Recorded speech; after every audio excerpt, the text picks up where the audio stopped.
Hello and welcome to Center Ice Cardcast, your one-stop podcast shop for all things hockey cards. My name is Eric Andrews, also known in the hobby as Hammerhawks, and I'm joined by my co-host and fellow hobbyist Aaron Goldstein, better known as Crease Collector. So we'll kind of get back to a little bit more regularly scheduled programming, so to speak, and start with some mail. So Aaron, do you want to kick us off with a couple of your newest additions? Definitely.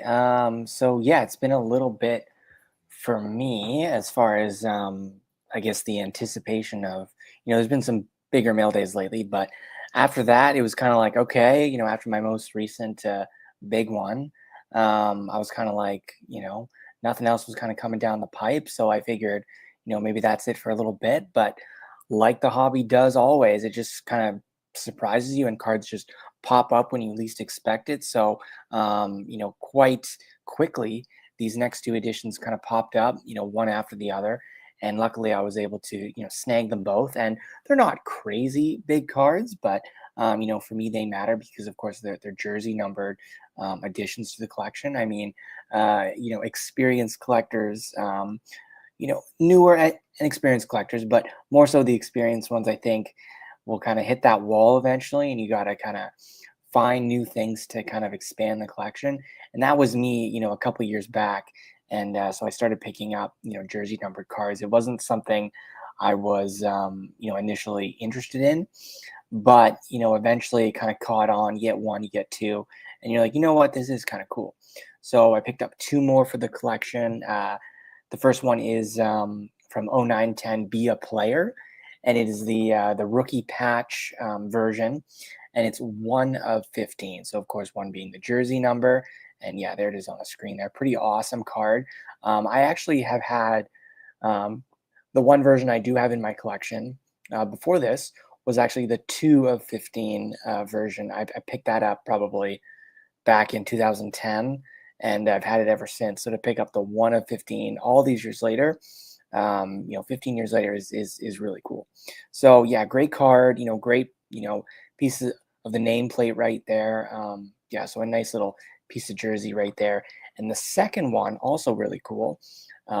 Picked this one up again very recently as well, and just arrived earlier this week, and that is from 0910 The Cup, the triple jerseys featuring Henrik Lundqvist, Jonas Gustafsson, and Jonas Enroth, 1 of 25.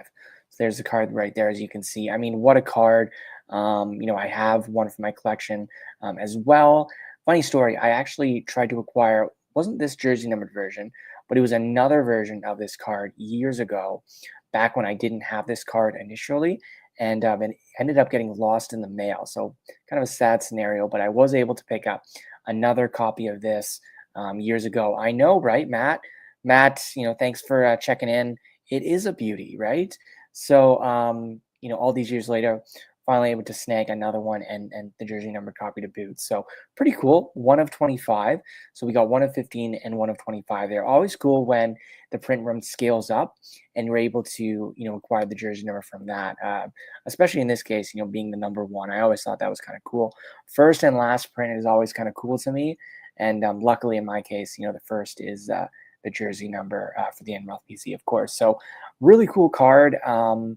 It might not be, I mean, there is Lundqvist, of course, but it might not be the craziest card ever in 2025. But, for those newer collectors kind of, watching or listening, this would have been a decent card back in the day. You had Lundqvist, who was, a good couple years into his career. And then you had Gustafsson. He was like, the next one when it came to Toronto, especially the crease in Toronto and that hot topic. And then you had Enroth, he was supposed to be the next guy for the Sabres and was for a good period of time. But yeah, so a lot of, two really good prospects on this card. And of course, future Hall of Famer there with Lundqvist. And of course, all three, they have the Swedish connection there. So quite the card back in the day. Maybe not so much in 2025, but either way, still really cool to pick up a card like this, especially the jersey number card all these years later. So this was a fun pickup. Didn't expect to see this one, but popped up the other day, and I thought, you know what, why not? It's been a while since I acquired a jersey numbered card, and I was able to knock off 2 of them in the span of not too much time. So that's great. It brings the jersey numbered card count to 19, and of course, being number one, I don't actually count one of ones. If I did, I'd be nearing around 100 jersey numbered cards. So it's just something I like to, kind of challenge the collection on.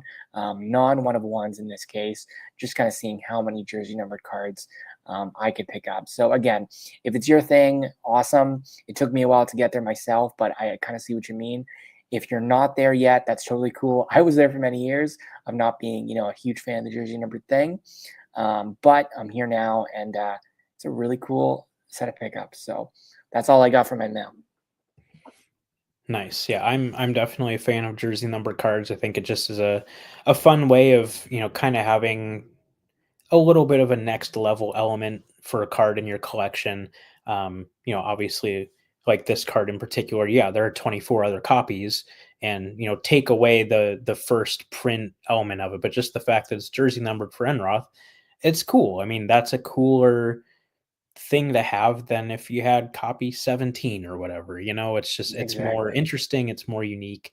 And like you said, it's kind of also cool that for him it would also be first print as well, so kind of a double meaning there for your collection. So yeah, being able to find two jersey numbered cards, rookie year cards, all these years later is pretty cool. So kudos to you. And yeah, like you said, a card like that with Lundqvist and Gustafsson, definitely probably, not nearly as appreciated hobby wide now as it was at the time. But like you said, at the time, that would Back have then, been it was a pretty good decent card. card to have. So I remember Gustafsson's hobby. I mean, we went through this when we did the kind of hobby bus episode a while ago.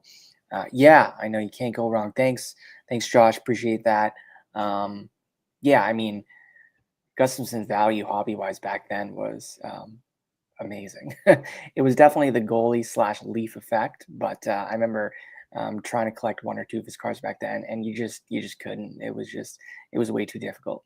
So a triple like this back in the day would have been quite something, from the cup. So yeah, I just wanted to share those two, and a decent pickup for some, maybe not notable for other people, but for me, those are two decent cards.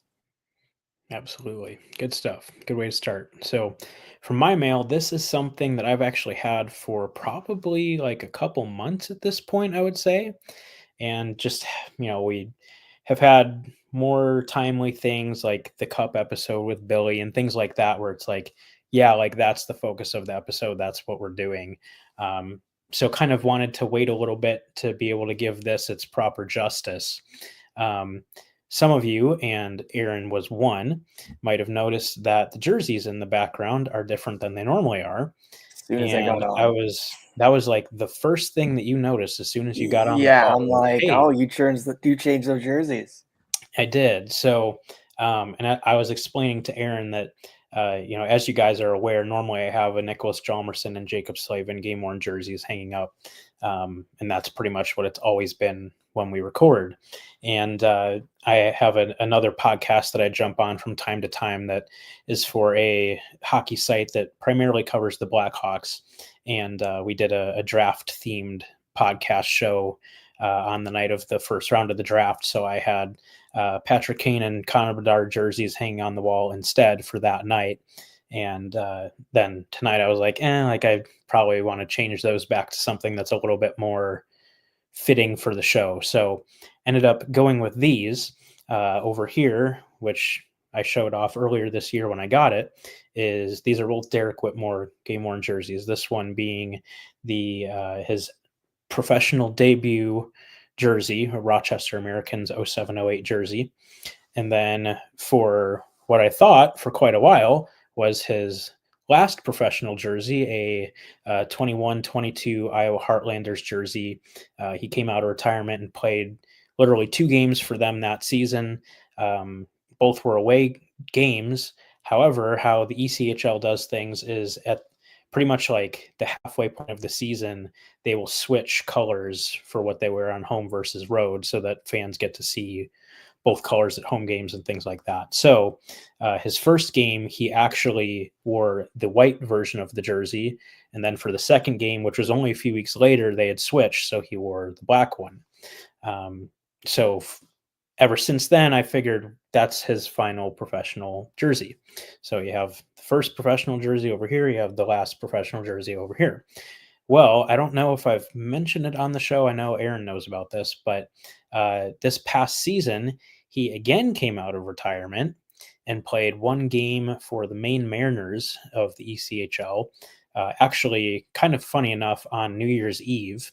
I say funny enough because when he came out of retirement the first time to play for the Heartlanders was also on New Year's Eve that year. So just Really? kind of I didn't know that. ironic how that That's worked out. hilarious. But anyway, yeah. So as was the case with the Heartlanders, then this past season, the Mariners were going through some, a combination of call-ups and injury issues. And the coach was just like, we need somebody. And he is buddies with Derek. And I guess called him up or texted him or something and said, hey, do you know anybody that would be able to step in a pinch and like play tomorrow or whatever? And Derek was like, well, I'll do it. So yeah, like I'll give it a shot. And mind you, he had just turned 40. So like he's done. So anyway, just kind of fun, to see him come out of retirement for a second time. And anyway, so like I said, I thought for the longest time that would be his final professional jersey. Well, obviously, like I said, that's not the case. Came out of retirement, played with the Mariners. So instead, what I'll do is I will reveal what is actually his final professional jersey. I like this. I like this interactive approach. Oh, it's behind. That's awesome. That's great. Wow, what a jersey too. That is awesome. I love that. What a reveal. That was fantastic. Yes. So what a great jersey. It's a really nice looking jersey. I'll throw up some pictures. Oh, there we go. Yeah, because seeing it close up would be fantastic. And that's amazing. The very first thing that you guys will notice, who's the guy whose name is on the back of the jersey? Now, unfortunately, how the ECHL often works is that jerseys will be recycled. So this was, as you can see, the case. And throughout the course of the season, I want to say at least like a handful of guys wore number 21. Really? Throughout the season. Huh. Once he played for them, I was trying to get in touch with the organization, just explain the situation, say, hey, can I buy the jersey? I'll pay for you guys to replace it so you still have your full inventory for the rest of the season, whatever. And they just were not responsive. Like they responded at first, but then just like stopped responding. So I was like, all right, like that's that. So, but as many minor league teams do, they auction their jerseys off following the season. So the player that you see on the jersey, his name is Linus Hemstrom, a Swedish forward who spent pretty much the second half of the season with the Mariners. So unfortunately, it has been stripped of Derek's name and replaced with his nameplate. And it's actually really interesting. They didn't even it's not a full nameplate how most teams do it. They have the patch nameplate material on there. Yeah. But then how they add the name is they would just heat press on the letters. So they would have literally just peeled off the letters for Whitmore and then they heat pressed on whoever else on the bar that's already on the jersey. Correct. Okay, that's weird because I've heard of them replacing bars. I've seen that style where there is the bar and then there's the iron-on letters. But yeah, they would just normally take the bar off regardless. So I guess they just ripped off the individual letters, which is different. I was gonna say maybe you can track down a name bar, but that doesn't exist. Doesn't exist. Well, technically that is the name bar, just the letters are removed. Right. That bar once held Whitmore's name. Yep. So, I mean, it's unfortunate, but it is what it is. The fact of the matter is it is the jersey that he wore. And I do there are a few pictures of him wearing that game. That'd be nice here. because So otherwise, I'm not sure about you, but I would forget. Oh, there he is. That's cool. That's really cool. That's great. No, it's good you have those reference points because if it were me and it had a different player name on the back, my brain just a couple years time wouldn't remember who wore this jersey. I mean, I would, but it would just be that's just me. But no, it's great you have those reference points. Maybe you can put that picture somewhere near the jersey on that shelf there, so it's like no, no, no, has this person's name on it, but this is the guy who also wore the jersey. yeah, and I've even like I toyed around with the actually after I won the auction, I didn't understand how the nameplate construction was at the time. Yeah, I figured it was like how most teams do it, where you could just remove it. So I actually right. asked if they would remove the nameplate, so it would just be the number, which, obviously, yeah, that's altering the jersey to I some mean, you extent. could But do it yourself. If you get like a seam yeah, ripper, you can get it pretty clean. yeah, I but I it's I like, think. I know. they didn't do that. They sent it like this, and it's like, like I'll probably just leave it as it is, and That's fair enough. it is what it is. It's not necessarily worth the hassle of trying to restore it Or or what if you damage it? You never know. yeah, yeah. So I'll probably just leave it as it is. Or But you could even like just peel off um the nameplate letters instead of ripping off the name bar. You can just peel it off, and that should have like zero damage if yeah, you want to go down that route. But yeah, we'll see. I've toyed around with every possible option you can think of, but haven't done anything yet. So it's a we'll great see. But jersey. It's a fantastic. regardless, I yeah. love the look. Yes, it's a really nice looking jersey. I really like the design. The colors are really nice. It's a little bit hard to see both on video and on picture, but it is a navy blue, um, and then of course the greens. I love it. Yeah, just a really nice looking jersey. It's So great when you get into the AHL, the ECHL, especially too. You get these colorways that you don't see too often, and different logos and different jersey manufacturers. It's really cool. So kudos to you on that. That's a fantastic addition. Different shoulder patches. It's really cool. yep, yep. So now we have the updated first ever professional jersey and final ever professional jersey, Great and I am very story. confident this will be the final ever professional jersey. I wouldn't be so confident. I mean, like normally I would, but I don't know with Whitmore. I mean, next the next New Year's Eve is coming up quick. It's It'll be true. here. Yeah, it'll be here soon, I'm sure. And True. I'm sure he'll be lacing up again. And kind of an added layer. I don't even know. I can't remember if I told you this or not, but I want to say like literally the next day after that game, um, every now and then they'll do just like kind of random auctions on their team auction site. And they actually were auctioning off a couple of the goal pucks from that game. Nice. And Derek actually scored in the game. Oh, that's awesome. So I actually won the auction for his goal puck, and then kind of for some things they will allow you to ship them, and some things they will not. A puck is something they will not. So Oh, I that's lame. effectively had no way of getting the puck. Oh, So basically, I just said, okay, whatever.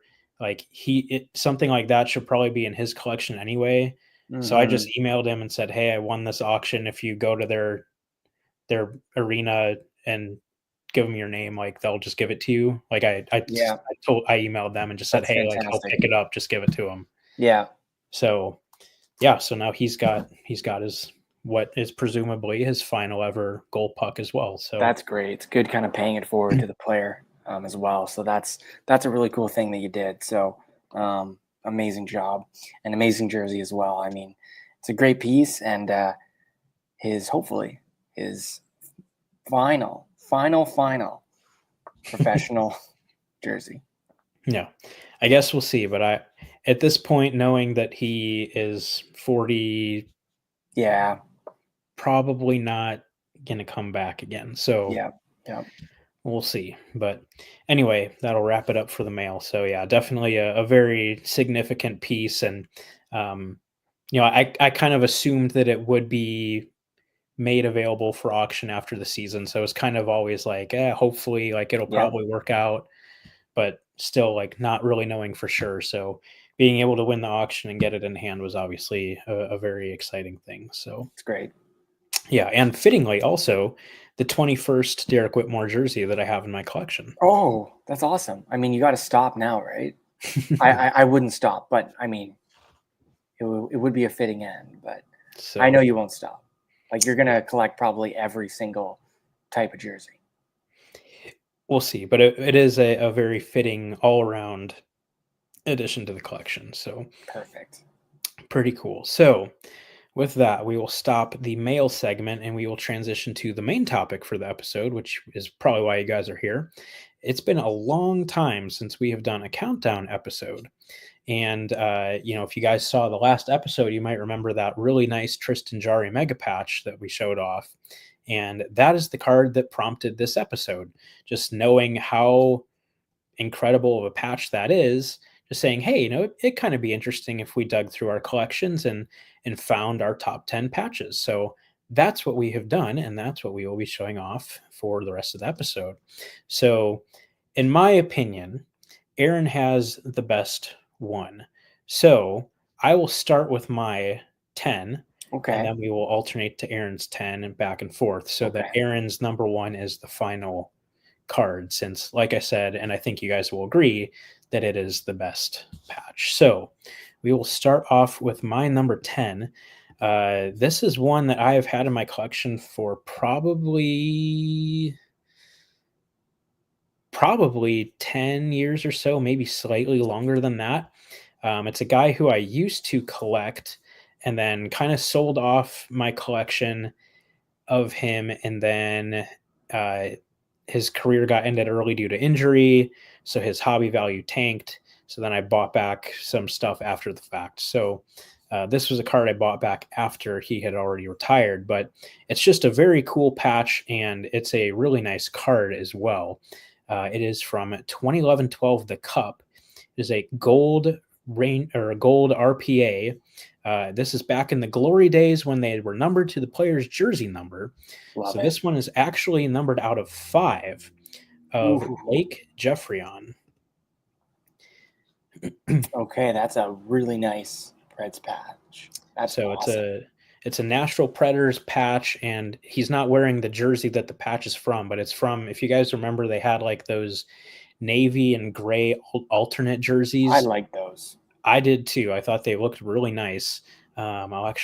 So just keep in mind these, like, they're part of the uh, tooth or teeth of the Yeah, uh, like the saber tooth type thing. yes. So let me throw up what the actual patch looks like here, so it's a little bit easier for you guys to recognize. So it's from cool.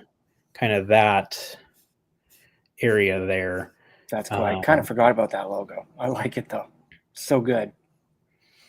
Yeah. Man, that's a great patch. So yeah, from right over in here. So yeah, just a really nice looking patch in person.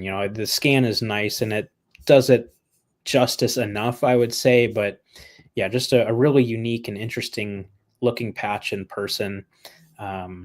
So yeah, I figured, it's something a little bit different. I don't show off his stuff pretty much ever.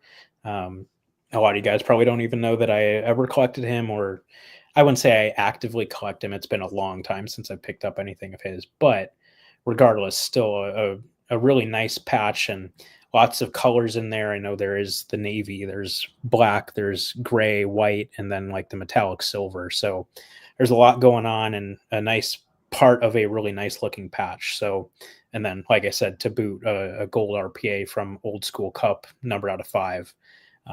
Yeah, just makes for a really nice card all around. So that is my number 10. I like that Old School Cup. It's kind of dawned on me that yeah, it's been a long time, but it doesn't feel like a long time. But yeah, Old School Cup. I guess that's going to be a term that we throw around a lot. So for my top 10, I'll start. So this one is not an Enroth card. However, the rest of them after this will be Enroth cards. So just prepare yourself. Okay, I know I'm kind of like a one-stop shop when it comes to the area that I focus on my collection, but I can have some variety, but not much tonight. So my number 10 is from Ultimate Collection from 2004-05. And from the Ultimate Collection, I guess the Mega Patch, I forget what it was called. And that's of Eddie the Eagle, Mr. Belfour at a 35. So amazing. I mean, it's not so much the craziest patch in the world, but it's more just, I guess, and you'll find that out, with the majority of my cards that I'm going to showcase tonight. It's more about the story that kind of goes along with it. So the patch, again, it's nothing crazy, but this Ultimate Collection patch set was kind of the first, I guess, mega patch thing that Upper Deck did. And for me, I mean, as a kid, I think when I picked this up at the expo, I think Eric, I think we were, aligned in this, that this set, at least for me, it felt like something that was just unattainable. When I would go into the old Beckett magazines, not the new ones, old Beckett, if we're doing old Cup, this is old school Beckett. Back when Beckett was actually used. Yeah.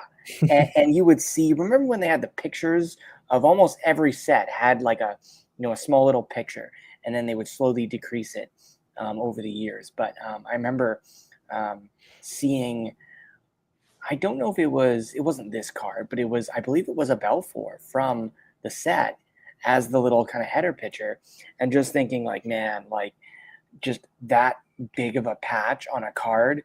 It seems silly now that this was crazy back then, but it was. And, some of the cards that we'll show today kind of in terms of just sheer size, definitely, beats this one. But back then it was a huge thing. I mean, hopefully I'm not overplaying what it was back then, but for me, it felt huge, literally.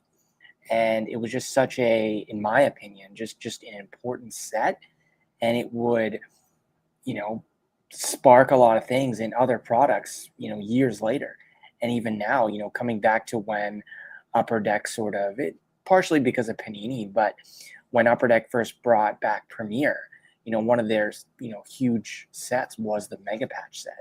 And since then, obviously, yeah, thanks, Matt, for tuning in. I'm sure you'll check back later, or at least, the audio portion. Yeah, I mean, it was just such an important set at the time, and sparked a lot of things. But I think this was the start of many in terms of appreciating what a patch card is, and just it's a stunning card. Just yeah, so it plays a big role just personally, and of course, being Ed Belfour, he's one of my favorite goalies of all time. And of course, as a Leaf fan, it just checks so many boxes for me, both from a hobby perspective and just a personal, perspective as well. So that's my number 10, and it's a great card. Yeah, like you were saying, I mean, this was such an iconic, maybe not iconic's not the right word. It was such a desirable set at the time, so heavily collected. And I think a lot of that was because, like you said, it really was kind of the first time in hockey that we saw these large scale patches. So it's just something that felt new and exciting. And 0405 Ultimate was a fantastic product. I mean, really pretty much every product released in 0405 was a very solid product, maybe with like the exception of like Pacific. Like everything else was really good. And Do you not that think Pacific it was bad, was? it just wasn't anything special. I've always wondered this. I don't think so, but do you think it was because of the lockout? They really had to try that much harder. I know there's things about, we've talked about this in the pod many times, especially with Billy, coming on from Upper Deck. He wasn't with the company at this time, but, as far as, product planning, these things take time. And of course, 405, it wouldn't have been, thought up in a day during that lockout year. It would have been planned in advance. However, I still feel like, I guess we'll never know, but was Upper Deck really trying to overcompensate to being like, okay, this is our first, major lockout with these modern cards. Is the kind of market going to be really soft on these? We got to kind of scale up a bit in terms of, let's be bold. Let's push the boundary a little bit to attract people to cards, even though hockey won't be around and people's, naturally their interest in the hobby, especially hockey, would kind of wane a bit. So I've always wondered, because 0405 was, so heavy hitting, like Eric mentioned, I wonder if that was because of the lockout and they had to try that much more. Yeah, it definitely was. I mean, you look at the product offerings that year, they were a lot fewer because there wasn't a season happening. So you didn't, I mean, especially you look at the hobby nowadays, products are so heavily focused on rookie content. And I mean, it was different back then, but it's still, I mean, every product had a heavy rookie influence. I mean, that's just how it works.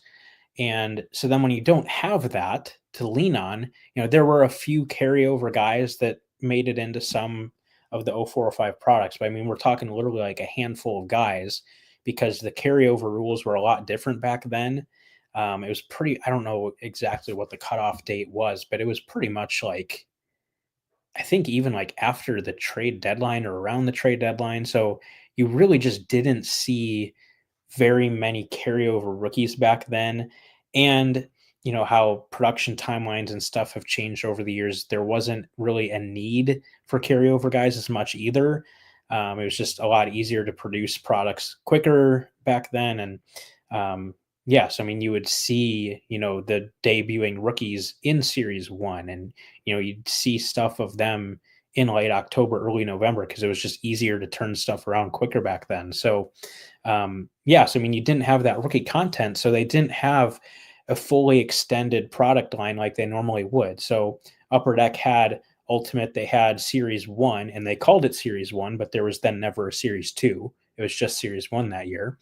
There was SP Authentic, and that was pretty much like their only quote unquote normal releases that year. They did also then have Legend products like Legendary Signatures and Classic Signatures, um, both of which are fantastic products 2 decades later, just chock full of Hall of Famers and legends and autographs galore. So, yeah, it was definitely a different time in the hobby. And, I think, like you said, that kind of forced them to do things a little bit differently. And, was this concept purely because of that? No, not necessarily. But just having to come up with, hey, we've got to build products. How, what do we do? So, but yeah, it was a much different time in the hobby, and something like this was a really fresh, new, exciting, innovative type of thing. And these cards had huge value back in the day, and they still sell pretty well today because of that. People like us remembering 20 years ago, oh man, these cards are so amazing. Like, I would love to have one of those one day, but they're just so desirable and it's hard to get them and they're expensive and blah blah blah. So yeah, the fact that you're able to pick one of these up all these years later is super super cool. And that's our number 10. So hopefully we don't stretch out way into the night. That was a great hobby kind of period piece, I guess you could say. So that was a great little discussion. And again, that's number 10 for both of us. So hopefully we're not in for too long of a night, but either way, well, I mean, if it produces some great talk, I love that stuff. So, and that's the reason why we're doing the podcast. So, I mean, anyway, so I guess we'll go on to number 9, I guess. All right. So, and I also meant to say this up front. We kind of had some rules behind what qualifies, what doesn't. Right. So the qualifications to be included on this list, it cannot be a shield. So you won't see, like an NHL shield, like the Slavin that I showed off recently. That's not on here. We're considering shields to be a separate category. Likewise, jersey tags like a My Gray tag, like the Ovechkin Leaf Art of Hockey tags that I have, that's a different category. It has to be a true patch card. Now, what we also kind of incorporated in the shield category, like I know I have, and I think you might have as well, from in the game, some of those complete logo cards that are like the AHL logo, like that essentially is the equivalent of a shield for an AHL jersey. So something like that, we're putting it in a different category. It just has to be a true patch card. So just to put that on the table. And then some of you guys might have seen the teaser image for the episode on our social media, with a couple of in the crease jumbo patches of Aaron Dell and Tommy Salo. and Love then those as cards. well as a Mika Kiprusoff jumbo patch from Leaf Ultimate that belongs to our buddy Kurt Johnson. I asked if we'd be able to use that Kiprusoff card on the image just because it's such a cool patch from a Kentucky Thoroughblades Kiprusoff jersey, which is super cool in its own right, but just a really cool card too. So that's Kurt's card, and then the jumbo patches of Dell and Sallow used to be mine, but have since moved on to other collections. So kind of just 3 cards that were a good way of teasing the topic, but none of those cards are actually included in the countdown since neither of us own those cards. So anyway, on to number 9 for me. You guys saw this one very recently, but it is a very cool card nonetheless. It is from 0506 The Cup, limited logos of Eric Daze. And of course, a pretty easily recognizable patch from the Blackhawks crest. I believe that one in particular is from the chin patch, like from the chin as opposed to the cheek, if I remember correctly. They're shaped a little bit differently, so you can kind of tell a little bit there. But yeah, I mean, it's like I said, it's a very easily recognizable Blackhawks patch. Limited logos, nice sized patch. What's not to like?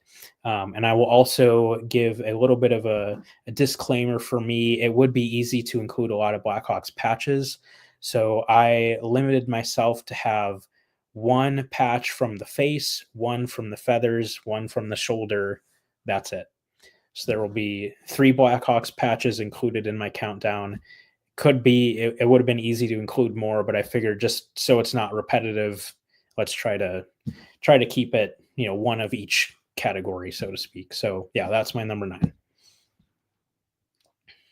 Perfect. Okay. So that's a great patch. I love it. I mean, again, um, maybe we'll bring it up another time, but another you know, strike for old school cup in the awesome category. I mean, it is Mm-hmm. just, I mean, old school cup, and this is old school cup with the first OG Cup. ever. This is OG cup. That's right. So I mean, first release of the cup.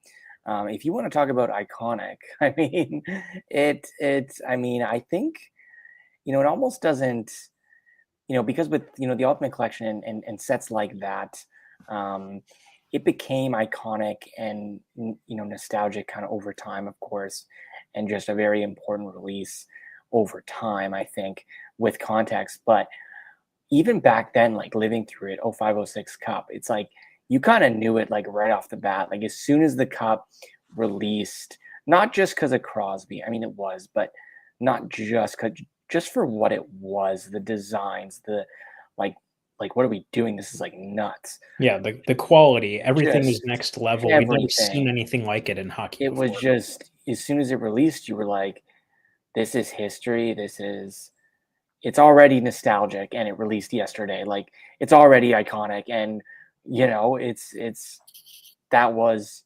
0506 Cup. That was what it was like just living it. You just knew And this is nuts. the best part is boxes of the cup of 0506 the cup at the time were like a few $100s. Yeah, yeah. Which is like especially like what was 23 to 24 like 1500 bucks? It was like 1,000 US. Yeah, like 1500 bucks Canadian or something like that. Like it was like 3 times as much, if not maybe a little more. I mean, it's just insane how pricing has went all the way up, and sometimes when you break it, it doesn't end up that great. So, there was some rough boxes with 0506, obviously, but at least it was a little bit more tolerable with the with that price point. So anyway, yeah, if you want to talk about nostalgia, if you want to talk about iconic releases, you can't go wrong with the cup, and you can't go wrong with 0506 and that patch. It's awesome. I love it, and it's too bad about the signature, but I even don't mind that because when you see the card, when you see the bubbled signatures, it's just a sign of the times. It just what makes it cool. There's a you know? very, very, very widespread issue on that It limited is. logo set, unfortunately, and Yeah. kind of surprisingly, I would say that's an average to even slightly above average autograph example for these Mhm. cards. Yeah, exactly. So, that's a great card. And that's number 9 for Eric. So I guess I'll move along to mine. This is from 1213. You know, Dominion, which was awesome. I love Dominion. Still do. Again, with um, maybe not iconic per se, but again, with the landscape changing, something new coming about. That was Panini back then. And, a couple years in, with Dominion and Peerless Patches, especially, that was a special set. It was their kind of competition to the limited logos that we just saw. So this is, of course, Panini's version. They did a couple variations of this, and over the years, and it's stunning. So this card specifically here is, of course, the Enroth card. First one of the night, not the last one of the night, but it includes a really awesome Buffalo Sabres, sword patch there. So I know with Buffalo Sabres uniforms, it's hard to get a half decent patch, but I think for a Sabres jersey, it's almost as good as you're going to get. Of course, only with the 2 swords on there, so it makes it somewhat limited. And there is one more out there of the other piece of the sword handle there. This one's kind of twin, and it is a little bit better than this one. But however, I've always wanted to track down a sword patch just in general for the collection, but especially with this, with this set specifically. So my first time doing that, and it's a great patch and a great set. So I've managed to pick up a decent amount of cards from this set over the years, but this one is, of course, the best version of this. So a great patch, and again, might not be a lot to a lot of people, but again, for Buffalo Sabres cards, you can't be too picky, and this is one of the best Sabres patches, that you'll see out there usually. Yeah, definitely a great set that they did, starting off non-autoed and adding the autographs. Um, yeah, pretty clearly to compete with limited logos, I would say, but they were really nicely done cards, and quality patch like that, you can't go wrong. So there's your number 9. On to number 8. I am going to go back to the limited logo as well. And this one is of Jacob Slavin.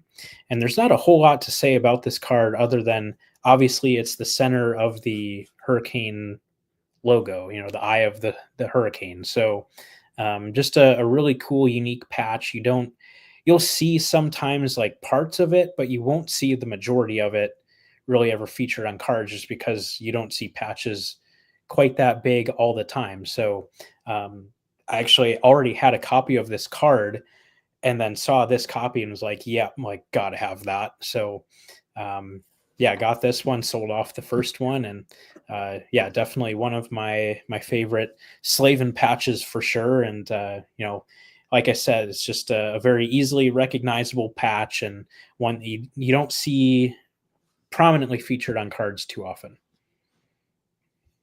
That's great. I mean, very similar to, the Sabres Pats I just showed, where to some it might not look like much, and especially for, Canes jerseys. I mean, aside from their awesome shoulder patches, but there's not really too Put a much going on. put a pin in that. Put a pin in that statement.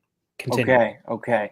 So aside from, some other places of their jersey, the main kind of logo for the most part, it doesn't have anything super, super crazy. However, like the, specific portion of their patch that you don't see too often, like the eye of the hurricane, um, you know, it's something that, again, it's easily recognizable. But to some who are, collecting guys from other teams, might have other patches that are, super crazy and like 16 colors, whatever you want to call it there, right? But for some other teams, it's not that easy, and that could be hard.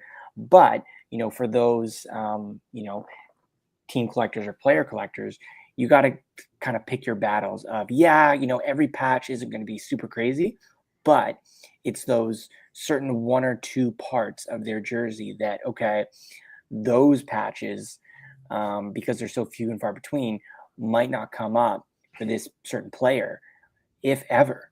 And so when they do, you kind of got to jump on it. So again, I mean, he has more patch cards than Enroth does probably, but how many of those have you seen that are Eye of the Hurricane patches? I mean, not too much. And so, especially just due to the size to really kind of entertain that whole portion of the jersey. Probably few and far between, and you just don't see it. And so, similar to my recent patch showing as well, it's just not so much the craziness of it, it's more just the certain placement that's rare about it, if that makes any sense at all. So The uniqueness, the yeah. uniqueness, And yeah, that's that's probably kind the of way to put it. a bit of a trend that you'll see for both of us as we continue with our list, I would say. Right, exactly. It might not be the craziest colors in the world for all of them, but it's unique and it has a story to tell. And I think that is an element of patches that I think gets overlooked a little bit. But maybe that's just me. Anyway, fantastic, fantastic patch.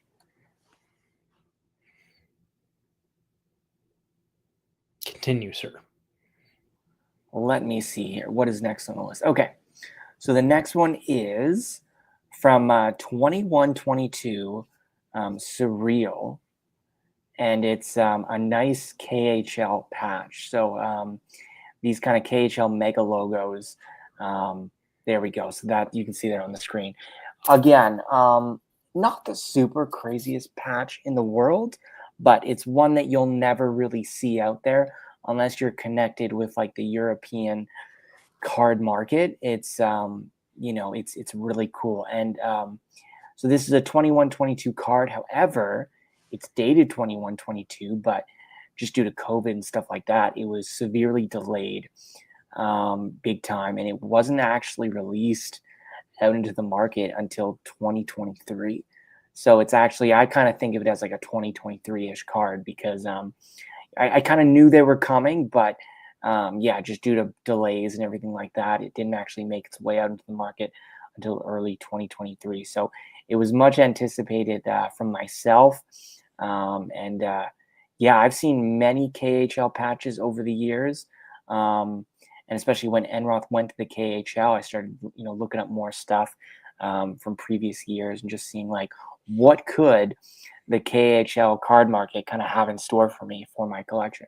And luckily, I was not disappointed. It took a couple years, but I was able to, eventually land a mega patch for the collection. And as you can see by the photo on the card, that actually does match up with the event that this, game used jersey piece came from.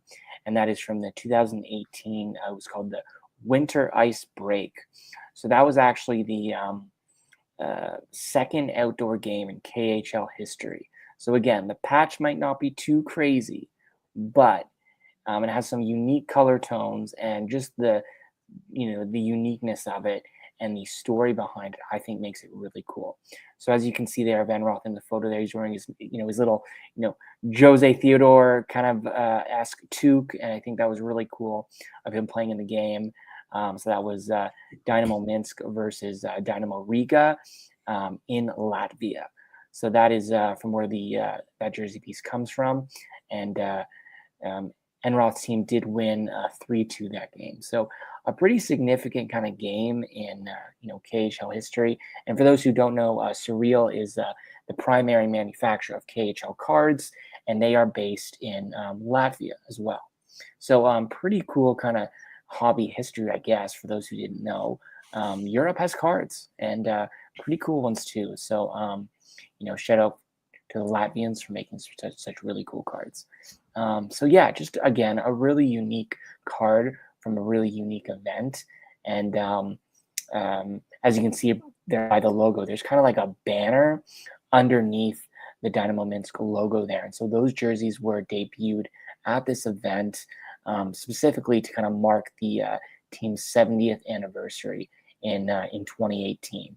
So this was, I believe, their first match of 2018, and it was such a special event. They decided, we're going to need some alternate jerseys, and we're going to debut them here. So that is what this jersey piece is from.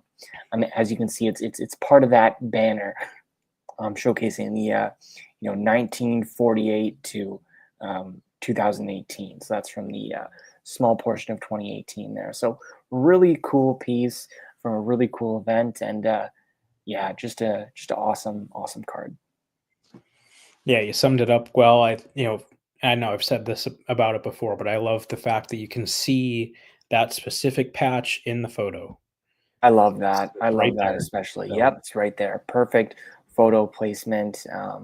It's awesome. Yep. So nice one there. On to number 7 for me. And like I said, put a pin in what you said about the Hurricanes shoulder I patches, think I know what's coming. because my number 7 is a Jacob Slavin SP Game Use Supreme patch featuring said shoulder patch piece. So Ooh, yeah, definitely wow. a really nice patch that speaks for itself. Got this Wow. one from a very good hobby buddy. I don't know if he wants to be named or not, so I will not say his name, but you know who you are. Yeah, obviously just a stunning patch. So Supreme patches often have really nice patches, and this one is certainly no different. That's awesome. I mean, you reminded me, when I was talking about your Canes card, about certain patches, and I knew what was coming when you mentioned that. I've seen this card, of course, but it definitely takes you back. I mean, just the Supreme patches kind of layout of that, vertical, showcase of the patch. I love the little window cutouts as well, around the logo there and up at the top as well. It just adds a little kind of uniqueness there. So great job by Upper Deck there. Sometimes with more so the mega patches, but sometimes with larger patch cards, I find that it is kind of hard to design a nice card when the patch is kind of doing most of the talking. Some might say it's just easy because again the patch is shows the majority of the card, right there. But I find it's kind of hard to make a card look good when you don't have as much real estate to work with, and it still is very important to design a nice card around the patch and not just kind of default to that. And Upper Deck did a great job there. And again, just a little, window cutouts there look really good, and nice foil around there too. So what a great card. And again, yeah, with Hurricanes patches, it's it's hard to find a good one, but those shoulder patches right there, especially when, like, as you can see in the photo, not every card or jersey, I should say, has a shoulder patch. And so I actually just kind of found that out right now, actually. So it makes it even more rare that you would, of course, have that away jersey number one of that player, maybe a player you like, and then get certain patch cards like this from the shoulder used. Doesn't happen every set. So you kind of got to pick your battle and say, hey, this is a great, maybe a one-off, depending on how much patch cards they make. But if you see a nice shoulder patch like that, it might be the only one you see ever, or one in 2 or 3. And you just got to kind of pick your battles and go and get it. And yeah, that was definitely a nice get for the collection. So I love that patch.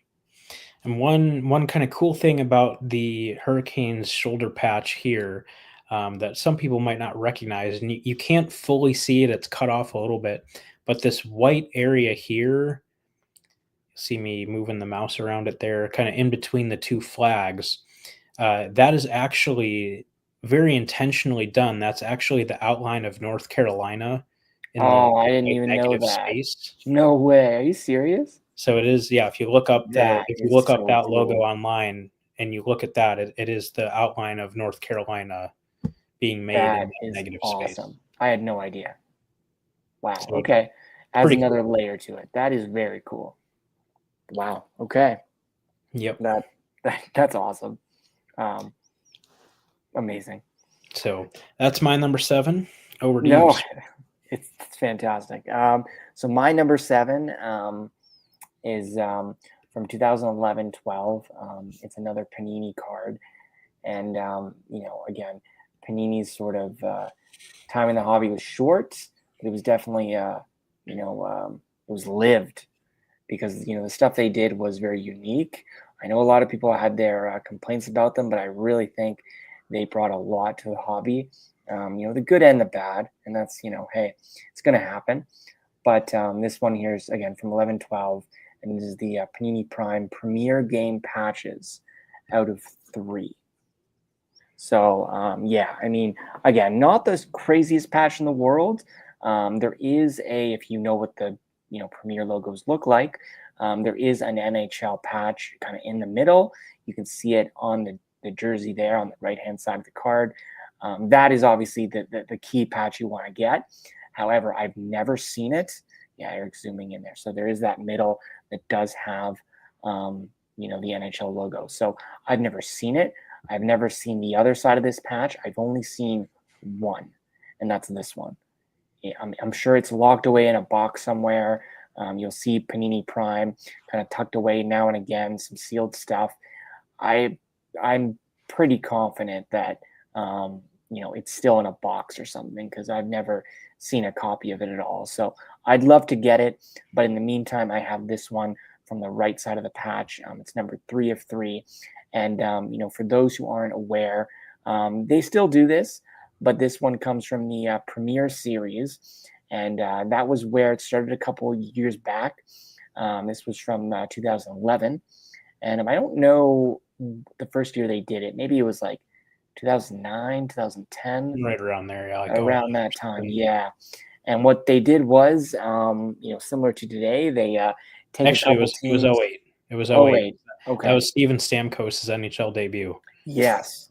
Okay. What a way to start your career. Yes, that timeline sounds about right.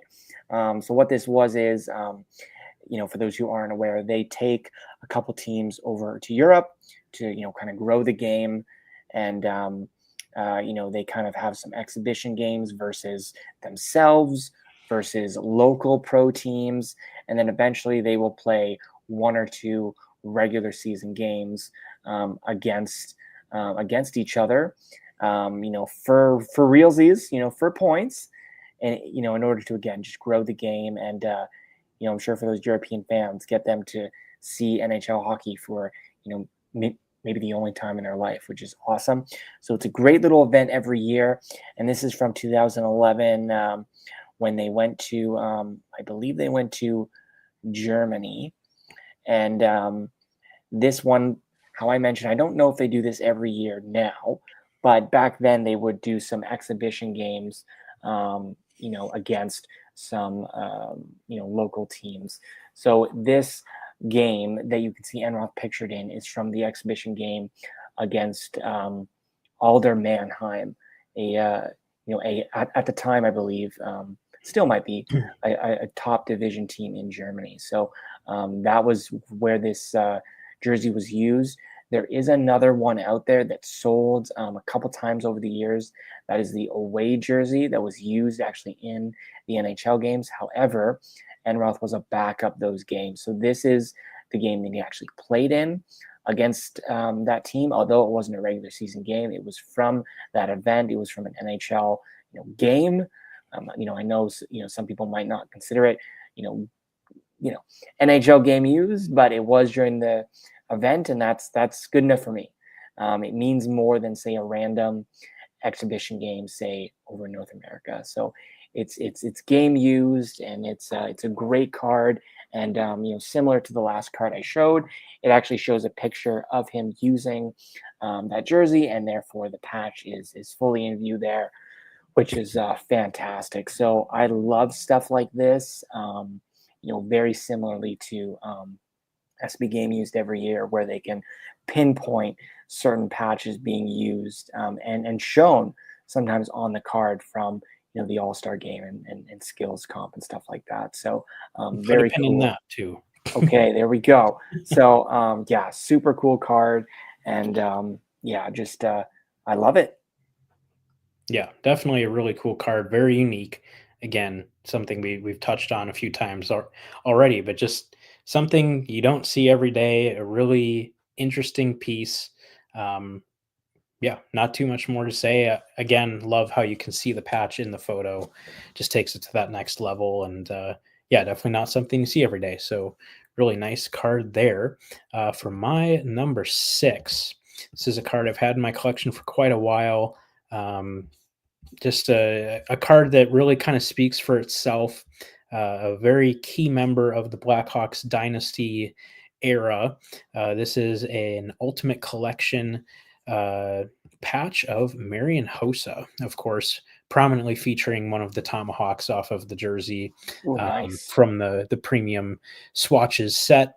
Um, Kind of interestingly too, it's the 25 out of 25 copy, but Noticed of that right course away. the patch is really what makes the card. So yeah, Hossa was a critical player to those teams, and yeah, having a very very nice patch, for him is definitely something I've enjoyed having in my collection for.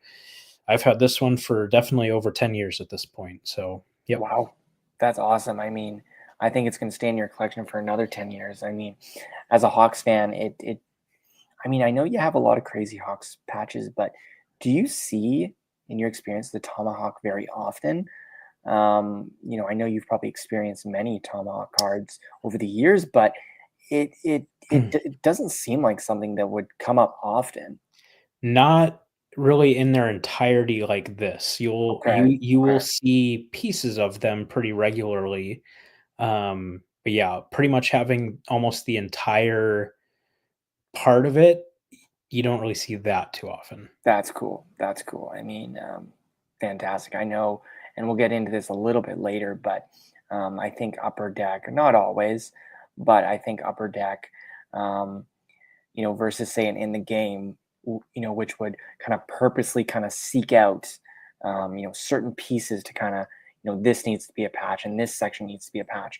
Upper Deck just sort of, slices it and kind of lets the chips kind of fall where they may. So full, complete pieces like this, I think, are kind of few and far between. So when you get it from an Upper Deck product, it's really cool.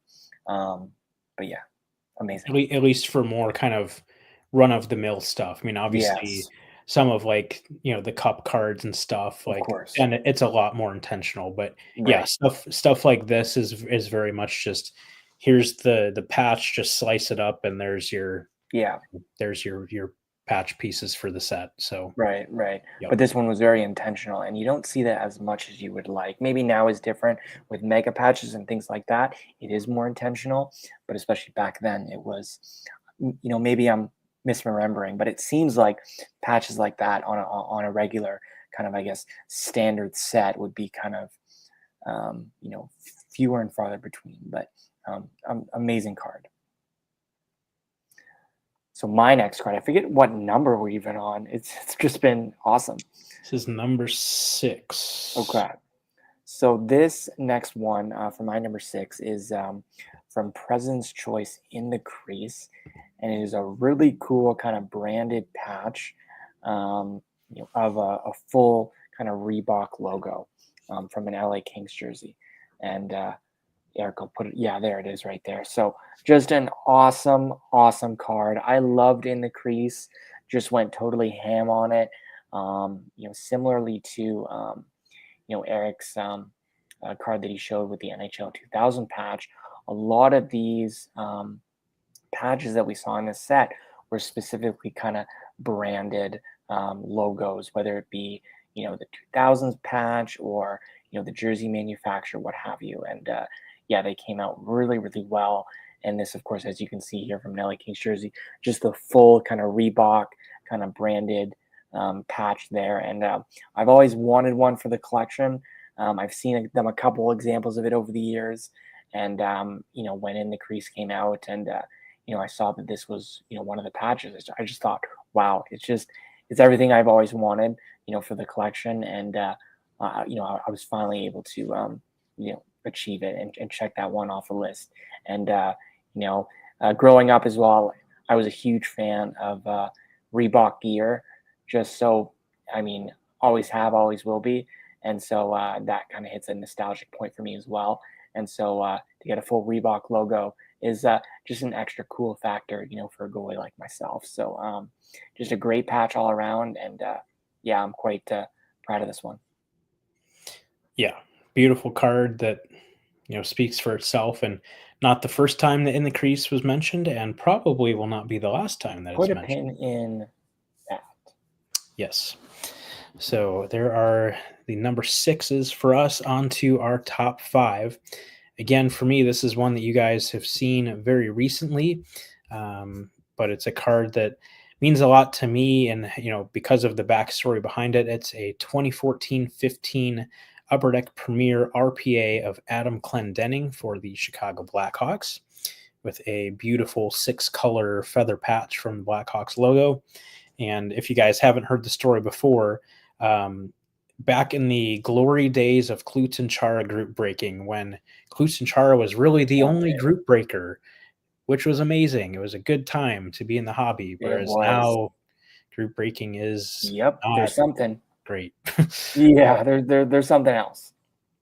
Yeah, back in the day when everybody enjoyed it, It was so and it fun. was a good time, and I was a huge fan of Premier Collection in the early 2000s, and then of course it went away for 10 plus years, and then came back in 14-15. And I know for myself and for many others, people were really excited for the return of It this was product line. huge.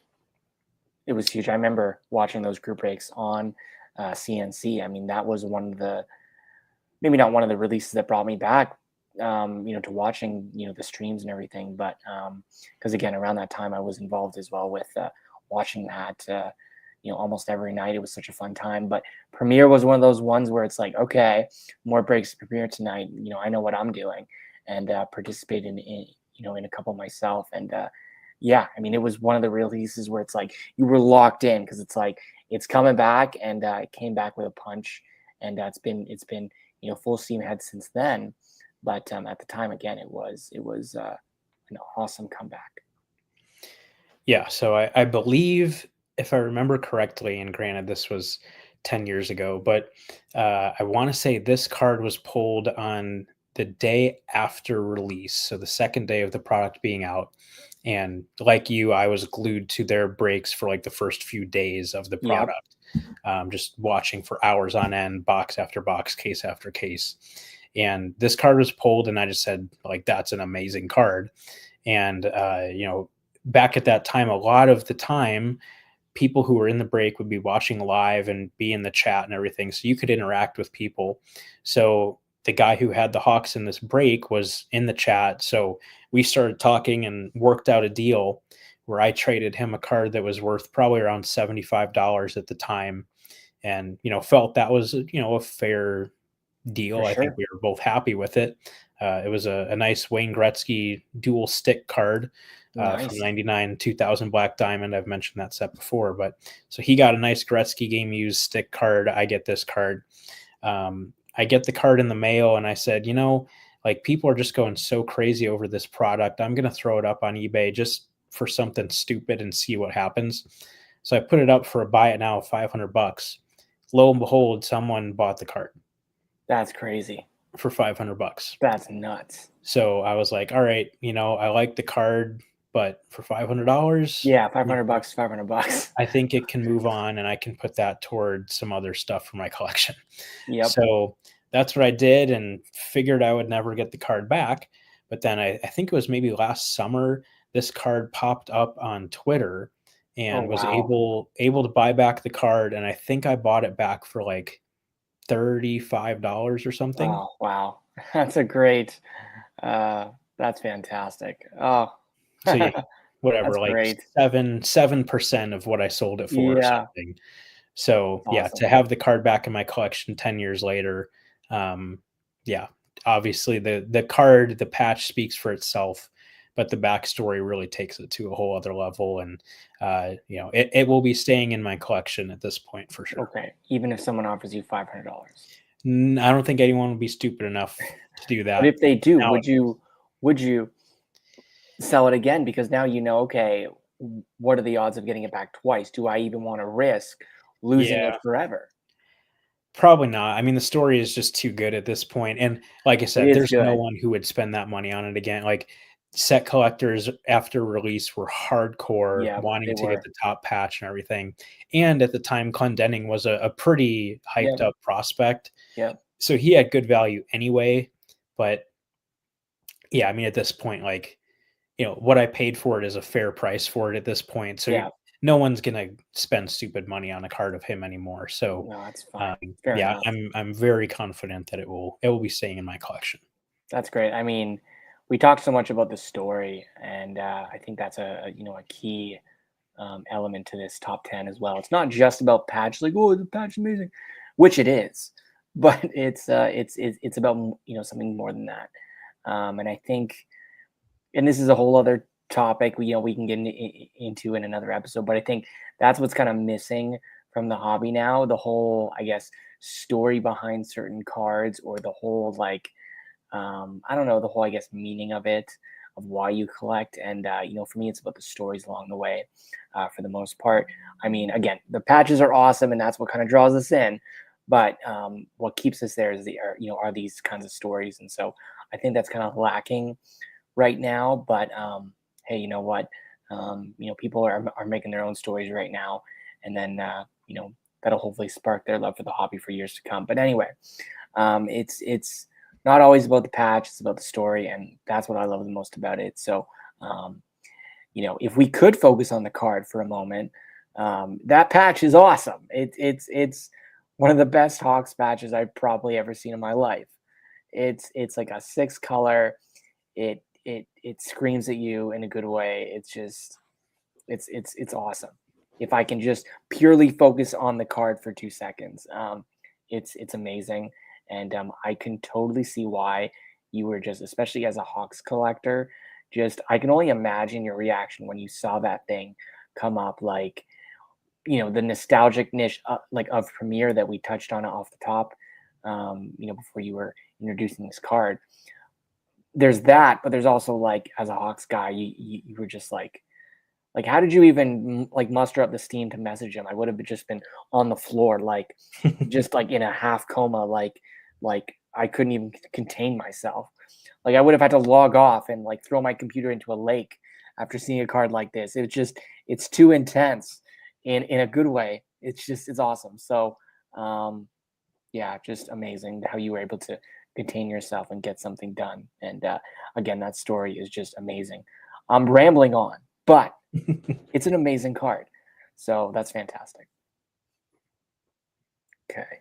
Now I'm going to move on to my number five. So top five, kind of rounding it out here. Let's see here. What have I got next on my list? Okay.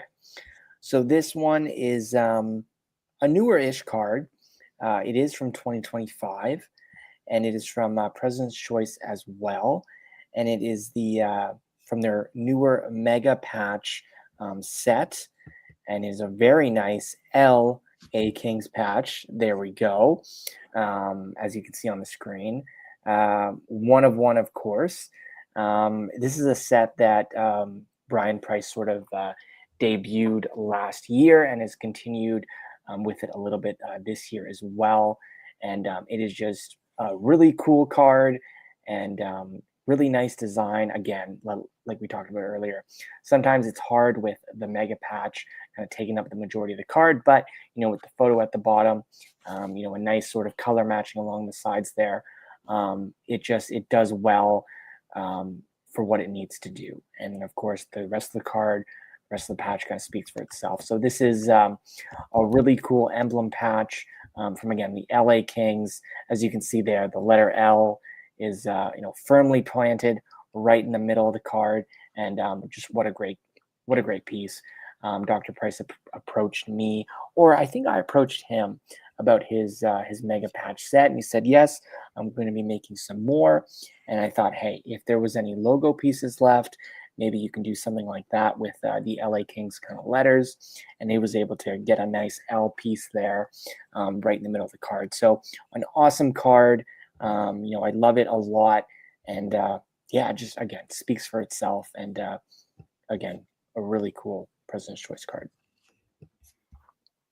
Yeah, absolutely. They're really nice cards, and the fact that you're able to get a really nice one for your collection, awesome. Speaks for itself, really. So, yeah, definitely a good one there. I don't think I've too much to add to that one, just because we have talked about it on the show before. Yep, But yep. yeah, definitely a cool one there. On to number 4 for me. We will have the good Sir Nicholas Jalmerson make his first and actually only appearance of this countdown from 2020-21 Upper Deck Premier, one of his shoulder patch mega patches. This one is the top center of the Coyote shoulder patch, and I just love how there's the star at the bottom and then the sunburst It's like, out from there. It's just a very very nice. I love the fact that it's perfectly centered too, yep. which makes sense given how they do those. But yeah, just an awesome card. And if I could only have one of the 6, that's the one that I would definitely choose. So yeah, I remember when it popped up and became available, I was just like, yep, like got to have that at all costs. Yep. Like, That's one of those ones where it's just, yep, got to try and get it. Amazing. Yep. So amazing not much more needs to be said about it. It speaks That's for itself. fair enough. It does speak for itself. Yeah, I love the mega patches from Premiere, and especially those shoulder logos are just, yep, they definitely speak for themselves. Rolling down the list here, only a few more to go. This next one is also from President's Choice. Maybe it's a theme here. This is from the let's see here. What do I got? Yep, this is from the another in the crease jumbo memorabilia patch. Another amazing LA Kings patch, and it's definitely one fit for a king. As you can see there, the King's crown fully on the card. I don't think, even to this day, I don't think I've seen that done where the full crown was represented on the card. It's stunning. I mean, look at it. It's fantastic. It's like if I was a king, I'd wear that crown 100%. It's so royalty. It's so majestic. It's elegant. It's just trying to think of words here. It's stunning. It's amazing. So yeah, it's a king's crown on a card. Like, that's awesome. So I remember when this popped up and Eric was like, yeah, that's like the best LA Kings patch ever. You got to get that. And I was like, okay. I actually lost the auction. I failed. I had one job. I failed terribly, and I lost. But because I'm a king, I won in the end. And I found the Kings collector who super collects the Kings. Any awesome card you've ever seen from the Kings that you lost on, he probably has it. That's from our friend Art, and he was able to let this go out of his collection after that. So super glad that he did, because even the more detail I look at it now, it's just it's amazing. All the little details in there, and yeah, all those unique things right there. So it's just amazing. So yeah, since then I've seen kind of quarters of it, half of it, but I've never seen the full crown on a card. So it's amazing. Yeah, it's just a stunning card, like, for sure. Just amazing.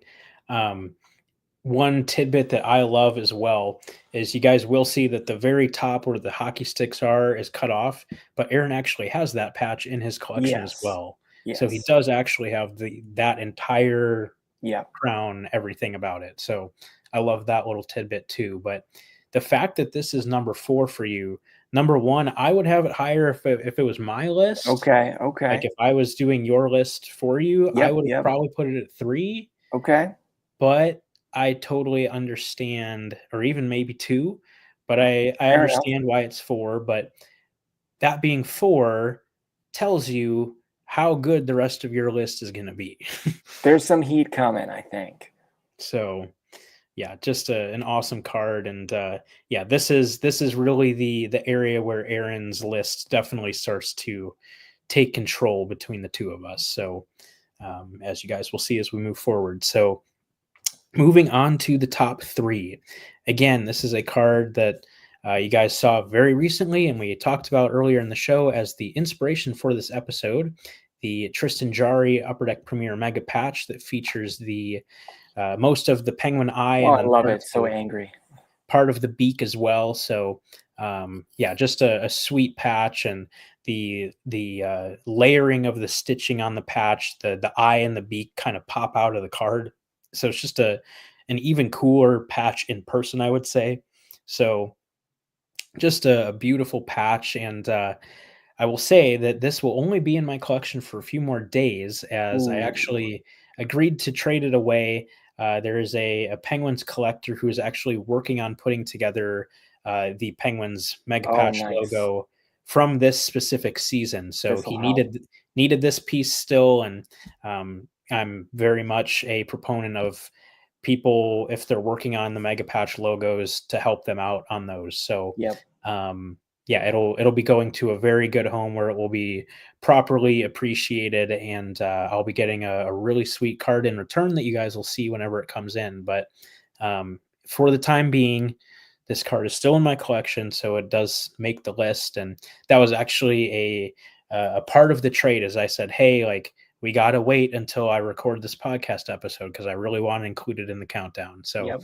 he was good with that. So yeah, but just a stunning patch, and again, easily recognizable. And Tristan Jarry might not be the biggest name, most exciting name, but the patch just speaks for itself. I mean, that just last sentence just sums up my entire collection. But it doesn't mean it's true, but it doesn't mean that you can't have some sweet cards come out of it. Very similarly to the King's Crown patch I just showed. It's not something you see often, and I've kind of freaked out when you showed me this card because I was like, this is like the best Penguins patch like I've ever seen. There's been some, it came off a Penguins jersey. It's a really cool, you know, alternate jersey or a certain patch coming off of it, from a certain type of jersey or season. But this one just on a Pittsburgh Penguins jersey from the regular availability of their patches on the majority of their jerseys. I don't think I've seen like a full Penguins head like that. I've seen different portions of it that are similar-ish, but this is probably the best representation of the Pittsburgh Penguin on a card, I think. Now, I haven't seen every single crazy patch card out there of Penguins players. You usually just see the Flurries of the world out there or the Crosbys, and that's fair. Those ones will, notably get more airtime on the socials and stuff like that. But maybe there's more out there. But just the first one that I've seen that I'm like, nah, like it's just amazing. So I'll stop gushing about this card because I did so last week, and it's a shame that it has to leave your collection. However, you're right; it is for a good cause, and helping out a fellow puzzle collector. Hopefully, complete the Mega Patch logo there one day. So, good luck to him, and thanks for sharing this for at least a little bit. All right. So as we move down the list, yeah, it does get a little spicy towards the bottom half of my list here. I would have put the King's Crown patch, a little lower on my list. However, I think I'm suffering from, recency bias because the next card I'm going to show is also from President's Choice. Shocker, but it's from the, I guess, newly created Mega Number set. Of course, being a one of one, it is the best one of one you'll ever see. It is just super cool. Again, recency biased for sure, but it's something I showed off on a podcast. If you're following along, not too long ago, and it's something you'll probably never see again. It's Panini did a little bit of this back when they were sort of in the game. They would create these, prime colors, mega patch like cards, and they would create for a few players, if their jerseys allowed, the front jersey numbers. Those kind of like college style jersey numbers that you would see in slightly smaller font, and put that entire number on a card, which was awesome. Again, it doesn't happen with everybody because their jerseys don't allow that. They don't have, numbers on the front of their jerseys, but some teams they do. And, obviously with the Sabres, for many years, they had the numbers on the front as well. And I actually spoke with Brian Price about this at the expo. We were just talking shop, and I just, we're just randomly throwing stuff at the wall and seeing what sticks. And this is something I had an idea for, and I just thought it will never be possible. But after him telling me that he did acquire a Sabres jersey recently, earlier this year, it made that possibility a reality potentially. And he told me he would try and figure it out and see if things fit. And it fit perfectly. Like, it couldn't have fit any perfect. And that's just fantastic. So, just an awesome card. Again, a little recency biased for sure, but it's a very unique card. It doesn't say much, but it's something you'll probably won't see again, especially for like a Sabres type of jersey. I don't think. It's stunning. Yeah, very much fits into the unique category. And honestly, I thought this was going to be your number two. So it's Okay. interesting to me that it's three. I get it. You guys will see why. But I figured just because of, like you're saying, the uniqueness of getting the full number on there, it being something that you had envisioned, and then it became a reality after the fact. I figured, that might be enough to bump it up to number two. But I totally understand why, as your top two are very, very, very cool patches. So, but an awesome card, and not much more to say about that one. So, on to the top two. Again, this one is going back into the well of really, really unique. And I started my countdown with a Blake Geoffrion card. And for number two, we are going back to another card in my Blake Geoffrion collection. This one from an old In the Game Heroes and Prospects product, a game used emblem gold 1/1. And it features the eye, like one of the eyeballs from the Milwaukee Admirals logo. That's awesome. That's super cool. It's looking right at you. It's almost creepy, but in an awesome way. That's so cool. Yep, and I'll throw up that the logo that it comes from, just so you guys can better understand it a little bit here. So it's this one. Oh, sweet. Right here on the left side of the screen as you're looking at it. So the Admiral's right eye. But yeah, just a super, super unique, cool patch. And like I said, is it the most valuable, exciting, anything like that? No, but is it incredibly unique and cool? Yes, it is. Yes, and that's what cool patches are all about. It's not necessarily, the name on the back that matters. It's the logo patch cards on the front that matter. And it's another reason there why cards are awesome, especially hockey cards.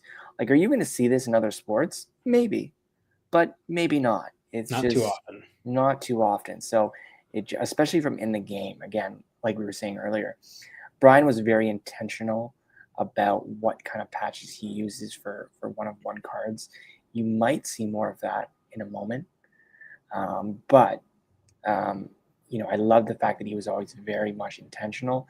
And over the years, he's spoken about this, and just, he really was meticulous, and it didn't really matter who it was or what kind of jersey he was pulling from.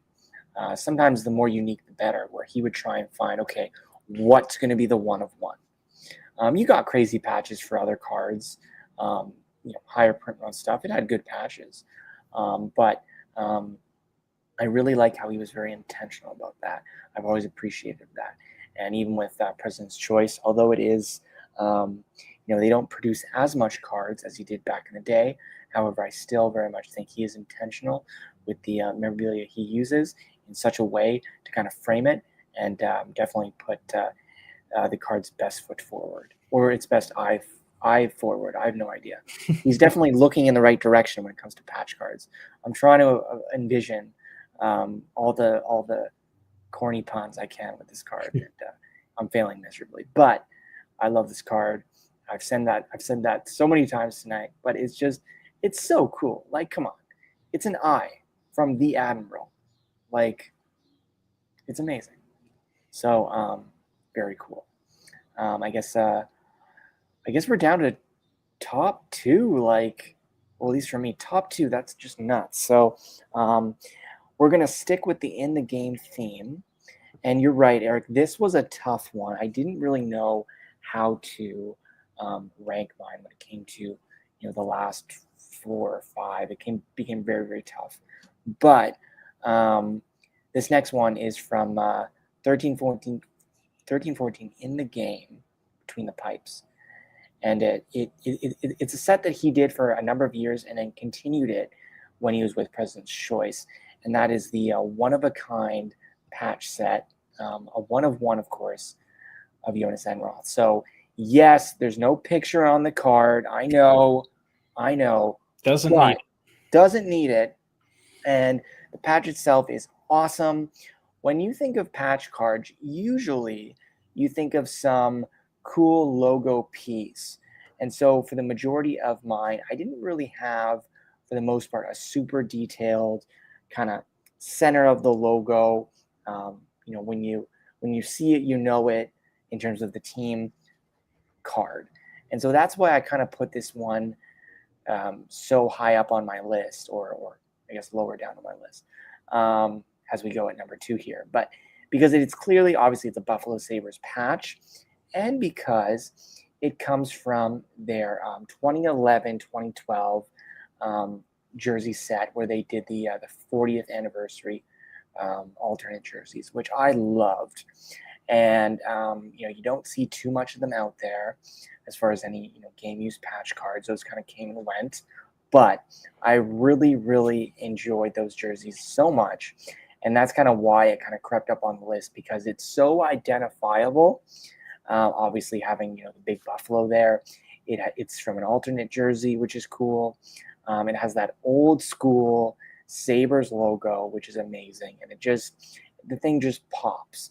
So in terms of just the fact that I love those jerseys, in terms of the recognition, team and logo recognition, just the fact that I wondered for many years what this thing even looked like, and it popped up, I think, like 2 or 3 years ago, and it was just there. Like, wow, I hadn't seen this card. It had been almost 10 years. Didn't even know if I'd ever see it, and there it was. It was just a great story behind it too, and was able to pick it up, thankfully, with the help of Eric, and thanks for that. And I believe that's your scan as well. So we were talking about the crispiness of scanning, before the podcast dropped, and definitely a very cool scan from this Epson V600. Just a great card, a stunning scan. I like the scan more than the card. It's just it's so cool. Especially when you show off your latest pickups to me after the pod, all scanned up and perfect.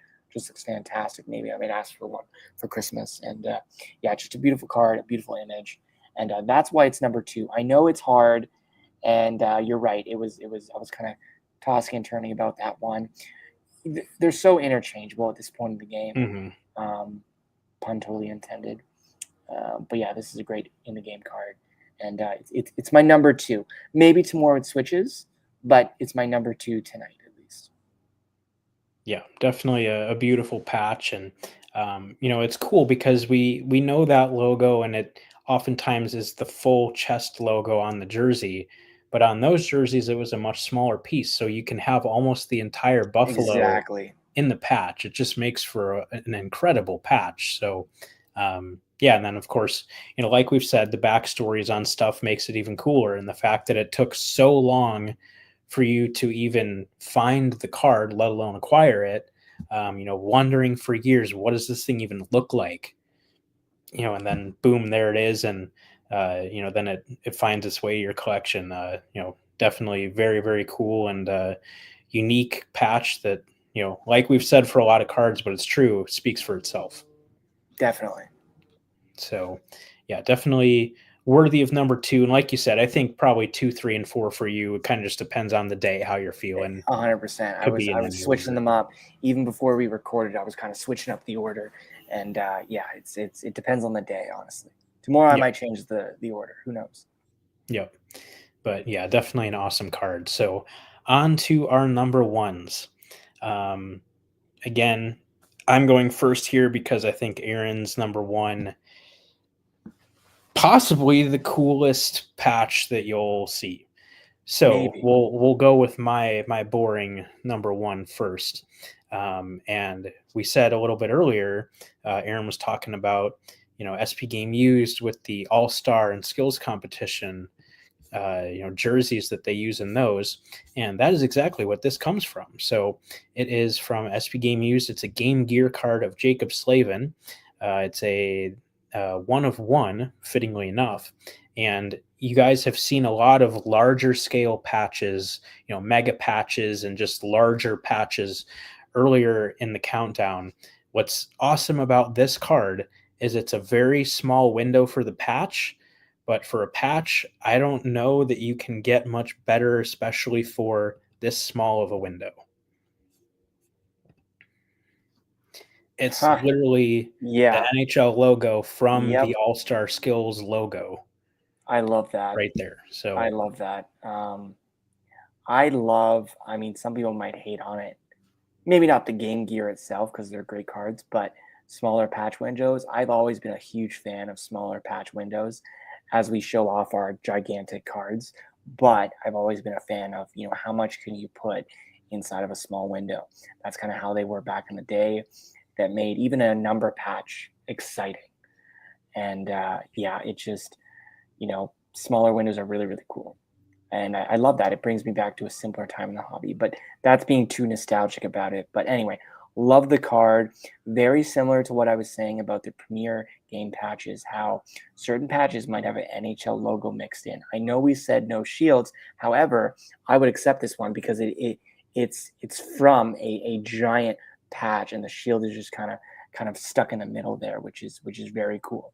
I love how you can see the patch in three places. One, the actual patch window, of course. Two, the actual printed logo on the card. Three, from his jersey there, you can see it right up there, the NHL logo there. So really cool. Yeah, there it is there. And of course, on the actual jersey itself, right up there. So just an amazing card of your guy, Slavin, and I love it. I know it. and and then Yep. fittingly, the Slave and Shield card that I have is this shield right there. Yes, that's right. So you can see that extra NHL logo there, which is super cool. So yeah, I've always loved the Game Gear cards just in general. I've never owned one. I've always wanted to, but I've never. Maybe one of these days. But yeah, that patch is something else. It's really really cool. So stunning card, stunning card. Yeah, when we were kind of first going through this idea, this immediately was like, yep, like that's my number one. Like, you know, so That's amazing. I mean, I don't know. I really like this card. I know I'm about to show off one that is unique, but I've always liked cards that have. I've always liked patches that have the NHL logo built in. It's just a cool, sneaky way of getting a shield card. So I think they might be underappreciated, of course, because you have the real shields, and those cards are obviously amazing. But just I don't know, it's just a quirky little thing, but I've always really appreciated it.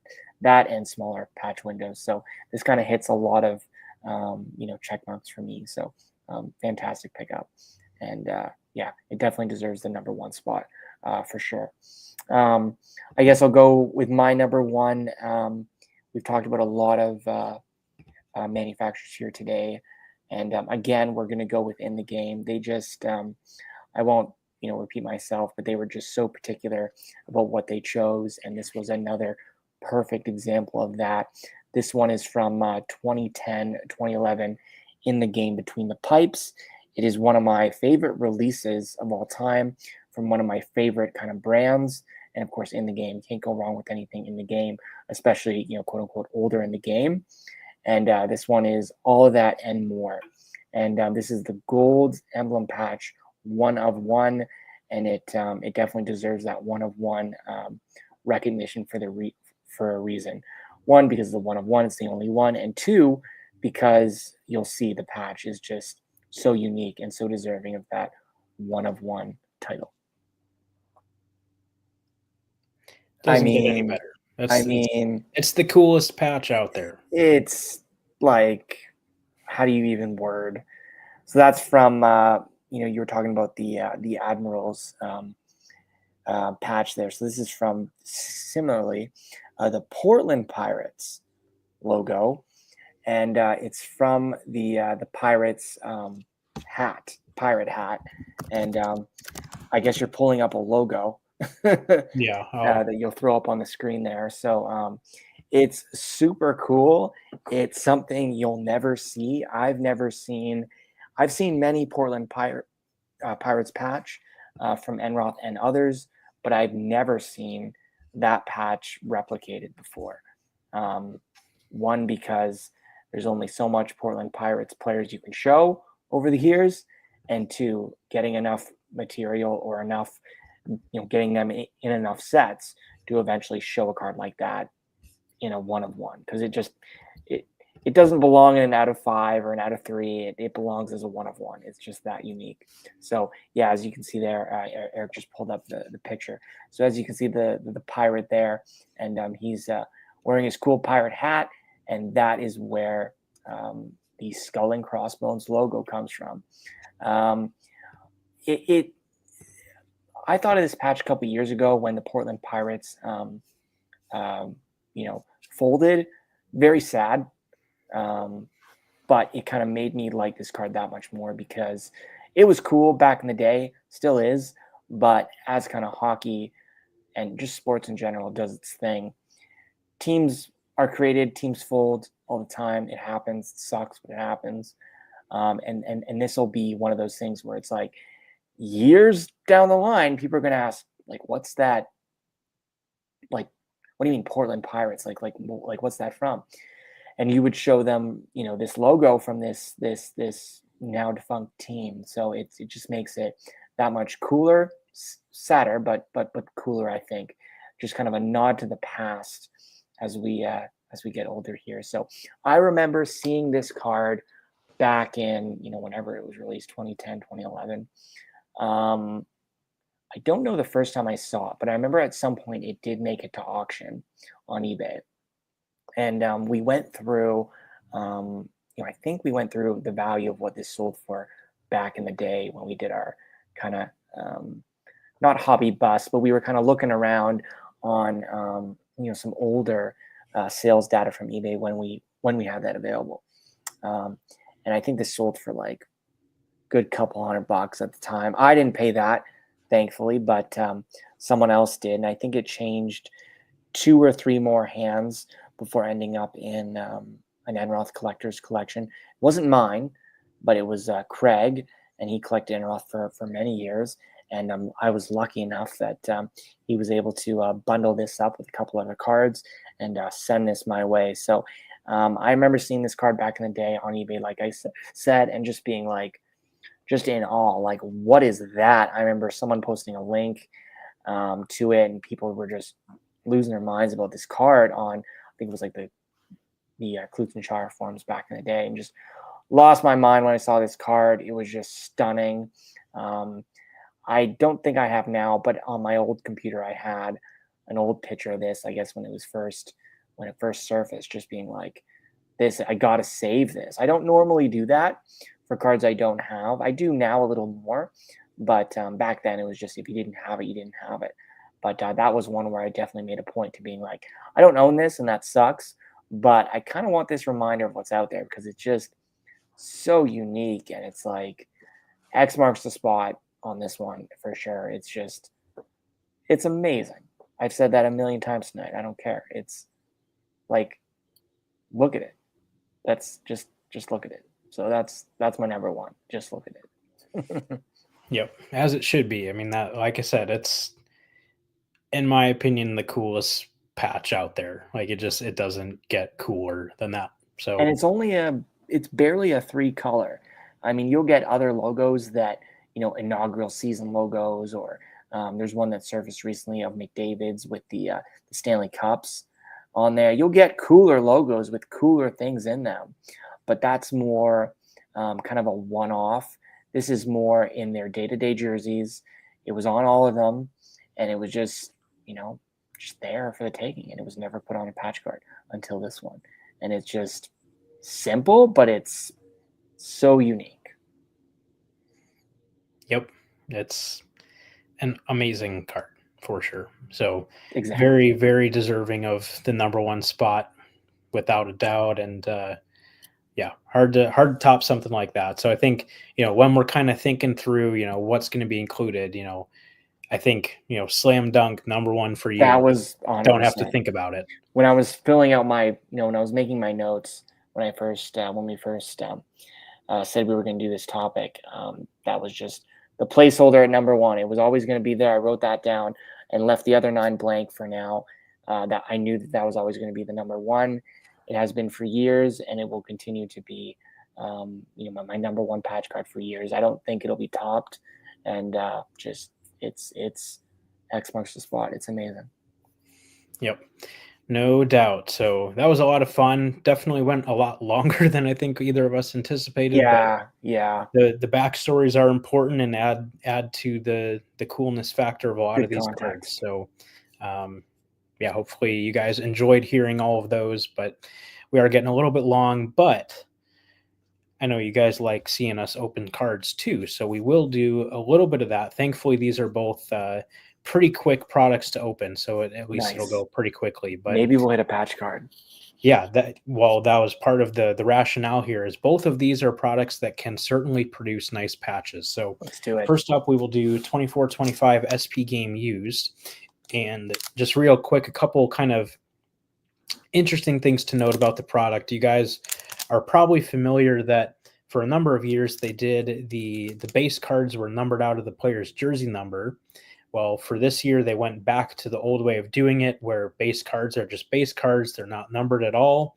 And the jersey number cards are now parallels to the base set. So just to kind of reiterate that they have gone back to the old school traditional way of doing that. The jersey number cards are no longer the true base cards of the product. So just make note of that. And then one other thing before we open it up, of course, SP Game Use is known for cool and unique and interesting memorabilia, but this set in particular features a type of memorabilia that had never been done in cards before. It's something that Aaron and I had even mentioned on the show years ago and had just never happened until now. The coolest set in this product by a mile are the websites cards that feature the kind of the netting of the goalie gloves, the catchers. So, if you guys have not seen those, do yourself a favor, look them up online. They're really, really cool. So, hopefully we'll pull one. I don't think so because this is a pretty thin pack, so I'm not anticipating anything overly wild here, but maybe that means we'll get a nice autograph or something instead. So it is 9 cards per pack, I believe, and we do not have any thick ones. So all right. I think we're gonna have to rely on getting a nice autograph if we want to salvage a nice pack here. So we shall see. First up, so this is the true base cards this year. Vince Dunn. So pretty standard look there, and it's back to just a normal 35-point stock there on those. Next up, we have Quinn Hughes. Then we have an authentic rookies. That's a good one for the Philadelphia Flyers of Matvei Michkov. Nice. So they're not, unfortunately, the base rookies are not numbered. They used to be back in the day, but they're not anymore. So just something to note there. But never hurts to get one of the best rookies there, even if it's a lower end card. Next up, our first red parallel is of Philip Forsberg. And our final quote-unquote kind of base-ish card is a red rookie of Ruslan Iskhakov for the Islanders. And then we're coming up on the hits, so I'm going to start at the back. We will start with a Visible Spectrum insert card, a really nice-looking card with an acetate finish and foil on top of Austin Matthews. I like that. That's cool. Definitely a very nice card in person. Really That is nice. sleek card there for sure. Good Then start. we'll get on to the actual hits. Looks like we've got 3 jersey cards, I think. First up, we have a Stadium Series Fabrics jersey of Cam Atkinson. Love it from the event. That's why I love SB Game Used. Yes. Yep. Always cool to see those event memorabilia. Go from the back. We have an authentic rookies auto, a blue auto of Gage Consalvis for the Lightning. So nothing too wild there. Then our final card of the box is just a base red jersey of Alex Tuck. Okay. So I would say that's definitely a weaker box there of SB games, unfortunately, but still a couple pretty cool cards in there. I do really like the orange pops nicely. That is nice. Jersey. That's decent. Yeah, that's pretty cool there. And then we'll turn over to 23-24 Ultimate Collection. Let's get a patch. We got to get a patch. This is our final 23-24 product. Obviously, Upper Deck is not just handing out tins of the cup like candy. They don't give those out to anybody. Nope. So this is the final product for 23-24, our last shot at pulling a cool Bedard Rookie Year card. So we shall see. Before we do, one insert that immediately caught both of our attention as soon as the product was announced is a product that or a set that we are 110% convinced was made for Aaron, is the Crease Collection cards. Yes, I don't know for sure, but is it possible that my username rattled around their brains for who knows how long and they created the Crease Collection set? I don't know. I don't know for sure.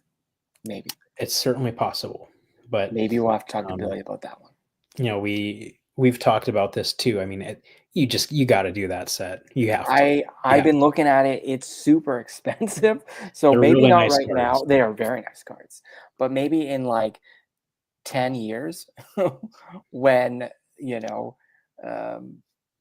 don't know, but there's so many cool legends in the set though. It's like those will always be, expensive. So we'll see. I'll chip away at it slowly. But of course, highlighted I got to get one. I got to get at least one. You got to get the Marc-Andre Fleury. I know. You have to. I know. So, yeah, just wanted to make note of that. It's a really cool set in its own right, but obviously means a little bit more to us and Aaron in particular. So 100%. We will dig on in here, and it looks like we do have a thick card in there. So a patch of some sort, hopefully. But first off, we have got a base out of 149 of Nick Suzuki. And you can't see it on screen because I don't have great lighting, but the foil is actually a really nice silver rainbow foil. These cards are really nice in person because of that foil. Like super nice. So again, doesn't look all that impressive on the screen because actually I'll do it a little bit of a favor here and put my phone flashlight on. Oh yeah, wow. There we go. Really does pop. It's like, not that it's not meant to be, but it's almost like the foil is not meant to be on a base card. So, and there's just enough of it that make it kind of like, oh, like something's like, what is that? Those are very high quality base cards. Love it. Really, really nice. So kudos to Upper Deck there.